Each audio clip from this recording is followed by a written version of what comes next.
lecture, we are going to see one of the advanced treatment in water treatment process, that is reverse osmosis, under the subject of Environmental Engineering 1.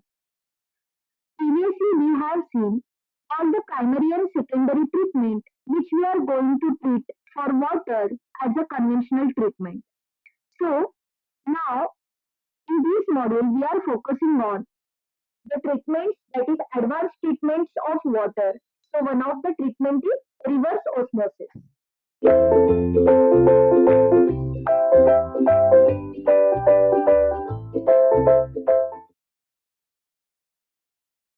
So, what is reverse osmosis? Reverse osmosis is a water purification technology that uses semi-permeable membrane. It works on the concept of diffusion. Reverse osmosis is also known as hyperfiltration. Reverse osmosis can remove many types of molecules and ions from solution. So these are the basic information about the reverse osmosis. So now we are going to see the actual mechanism of reverse osmosis. Reverse osmosis is a separation process that uses pressure to force a solvent through a membrane which retains the solute on one side and allow the pure solvent to pass to the other side. So how the reverse osmosis system works? Before going to understand the reverse osmosis that means the reverse process of osmotic pressure. So first we are going to see what is osmosis or what is osmotic pressure. Osmosis is a naturally occurring phenomenon and one of the most important processes in nature. So naturally it is a process where a weaker saline solution will tend to migrate to a stronger saline solution. That means just you have to imagine that there are two containers. In one container there are strong solution of salt content and in other container we have water. So if both the liquid or solution are placed in a chamber and a semi-permeable membrane is placed in between, so it is a natural way to the weaker solution, that is water is automatically get attract or dissolve or passes through the stronger solution of salt. So it is this process or this phenomenon is called as osmotic pressure. So as you can see in this diagram, suppose this is a chamber. So in between we are placing the semi-permeable membrane. In one part there is a fresh water and in another part there is a salt water, that is concentration solution of salt. So in osmotic pressure there is natural tendency of water to pass through the semi-permeable membrane and attract to or mix to the salt water solution. That means the pure water flow is from this to this direction. That is, this is the natural osmotic flow or natural osmotic pressure. So the force is in this direction. In osmosis, a solution that is less concentrated will have a natural tendency to migrate to a solution with a higher concentration, as we have seen in previous diagram. A semi-permeable membrane is a membrane that will allow some atoms or molecules to pass but not others. A simple example is a screen door. It allows air molecules to pass through it but not pests or anything larger than the holes in the screen door. So now we see what is reverse osmosis. Reverse osmosis is the process of osmosis in reverse direction.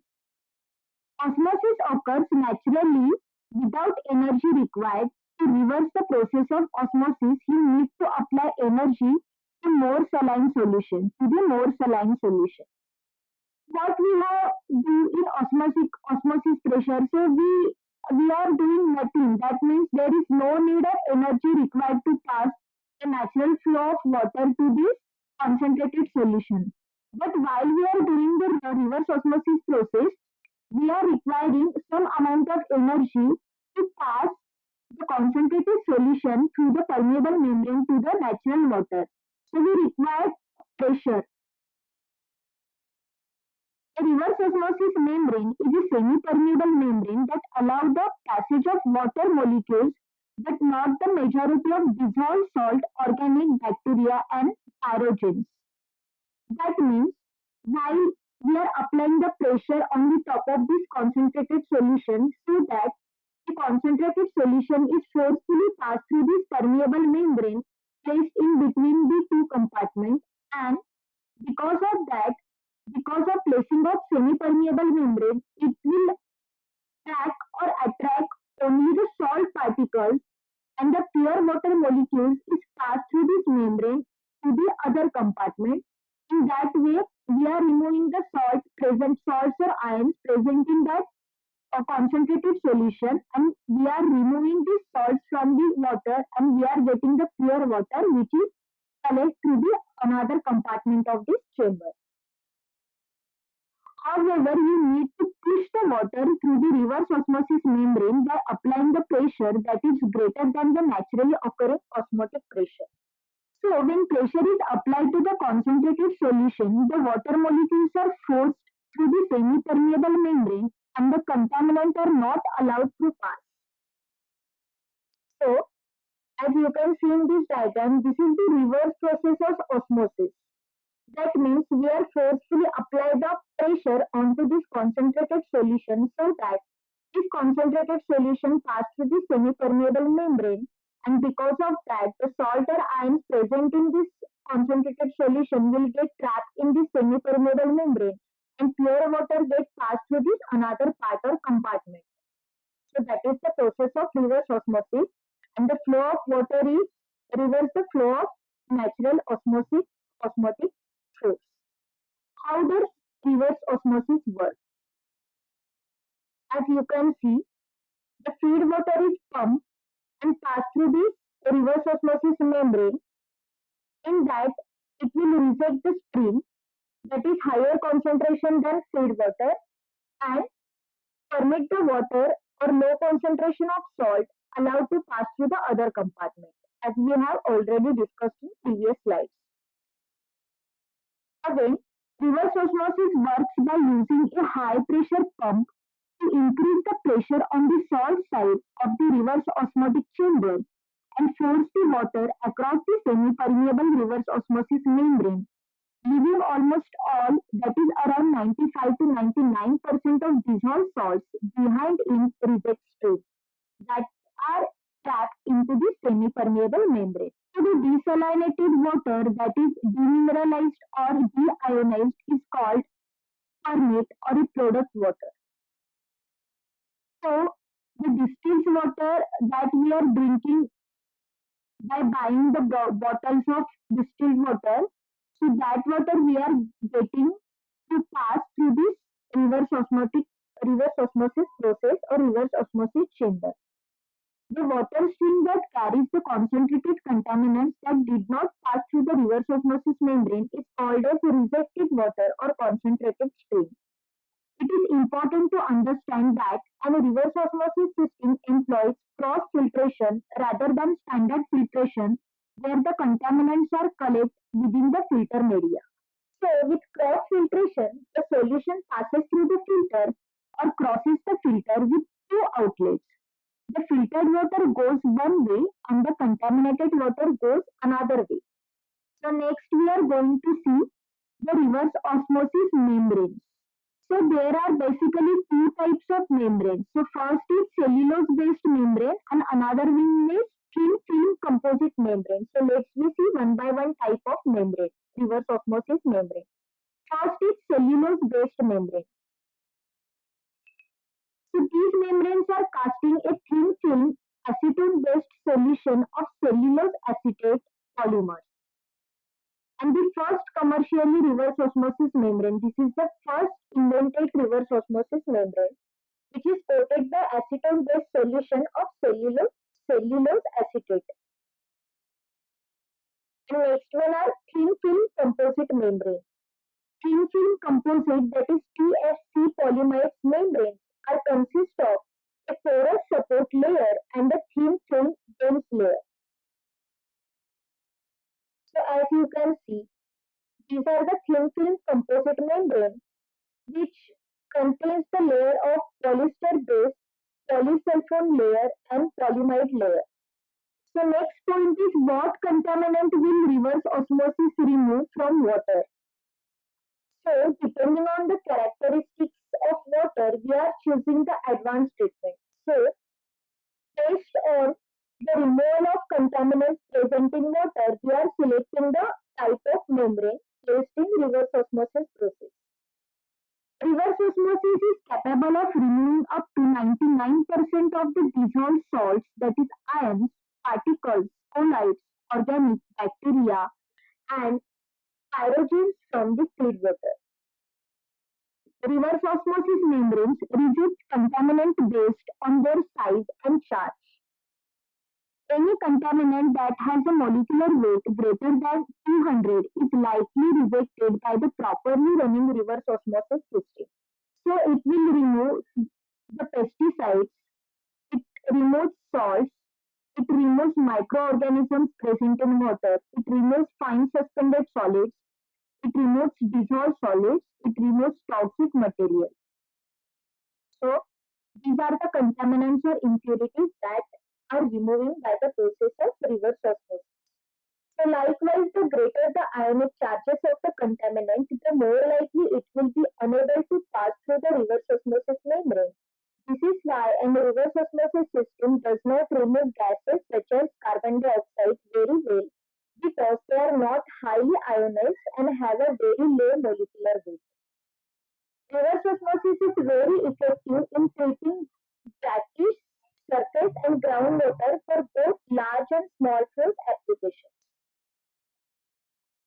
So dependent on the following factors, that is influence solute concentration, water flux rate, pressure. Pressure caused by the differences in solute concentration between the two compartments, the extremely applied pressure. Also required pressure amount the high concentrated site for fresh and brackish water, that is 15.5 to 26 bar. For seawater, the pressure will required is 55 to 81.5 bar. So next is factors affecting system and process of reverse osmosis performance. First is temperature. Higher the temperature, the lower viscosity, lower will be the viscosity, so that higher the permit flow. Next is pressure. The higher pressure, higher will be the permit flow. Next, salt concentration. The higher the salt concentration, lower the quality of permit water.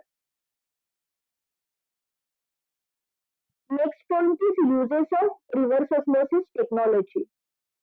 We are used this technology for drinking water purification, for wastewater purification, for hydrogen production, for maple syrup production in food industry. Reverse osmosis is used for production of deionized water or distilled water. So next is desalination. What is desalination? It is useful for areas that have either no or limited surface water or groundwater. So reverse osmosis is the most common method of desalination, although 85% of desalined water is produced in multi-stage flash plant. Seawater reverse osmosis, no heating or phase change are needed. Energy required are low in comparison to other processes of desalination, but are still much higher than those required for other forms of water supply. Advantages of reverse osmosis process. It improves the taste, odor, and appearance of water. Highly effective purification process which removes the pollutants. It consumes no energy. It flushes away pollutants, does not collect them. It easy to keep clean. In low production, it has a low production cost. So these are the typical diagram of reverse osmosis membranes. So as you can see, the semi-permeable membranes are placed inside this chamber. The tap water is allowed to pass through this chamber and pure water is collected from this outlet, and the contaminant present in water are get trapped into the semi-permeable membrane. Reverse osmosis performs a separation without a phase change, thus the energy requirements are low. Reverse osmosis systems are compact and space requirements are less than with other desalination systems, for example distillation.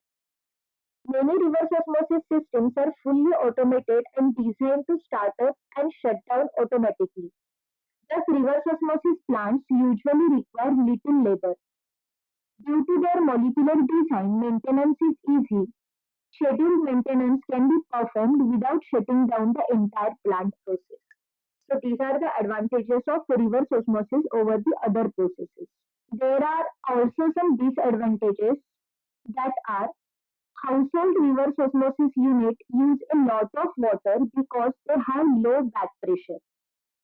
As a result, they recover only 5 to 15% of the water entering the system. The remaining is discharged as wastewater. In reverse osmosis unit delivering 5 gallons of treated water per day may discharge 40 to 90 gallons of wastewater per day to the septic system. Large-scale industries municipal systems have a production efficiency of closer to 48% because they can generate the high pressure needed for reverse osmosis filtration. Hardness are not removed in the reverse osmosis process. It does not remove dissolved gases. It removes beneficial healthy mineral too. Disposal of concentrate. There are facing problem of disposal of concentrates or permits. Reverse osmosis process cannot be applied without pre-treatment. So pre-treatment is must while we are providing the reverse osmosis process. Applications of reverse osmosis process in industry. Food industry. It is more economical operation for the concentrating food liquids such as fruit juice than conventional heat treatment process. In drinking water purification, the production of bottled mineral water. In dairy industry for the concentration of milk to reduce the shipping cost. So these are there are some industrial use of reverse osmosis process. So these are the overall summary of reverse osmosis. Thank you.